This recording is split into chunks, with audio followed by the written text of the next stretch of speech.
अगर तुम ये वीडियो देख रहे हो तो राग जाओ, क्योंकि ये आम वीडियो नहीं है। ये एक इशारा है जो हर किसी को नहीं मिलता, शायद तुम्हें अंदाजा भी नहीं, लेकिन तुम्हारा सब्र, तुम्हारी खामोश दुआएं और तुम्हारी वो रातें जिनमें तुमने सिर्फ अल्लाह से बात की, इन सब की गूंज अब अर्श तक पहुंच चुकी है। लेकिन यहाँ एक खतरनाक बात है, ज्यादातर लोग इस वक्त हार मान लेते हैं जब इनकी आजमाइश खत्म होने वाली होती है। और अगर तुमने भी यही गलती कर दी तो जो बदलाव तुम्हारी तकदीर में लिखा जा चुका है वो तुम्हारे हाथ से निकल सकता है। कभी तुमने सोचा है क्यों तुम पर इतनी आजमाइशें आई? क्यों हर बार जब तुमने खुद को संभाला जिंदगी ने तुम्हें दोबारा तोड़ दिया? क्यों तुम्हें वो दर्द मिला जो दूसरों को नहीं मिला?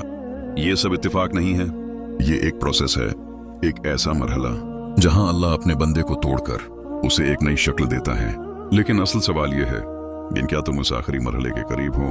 आज मैं तुम्हें वो 6 निशानियां बताऊंगा जो इस बात का सबूत होती हैं कि तुम्हारी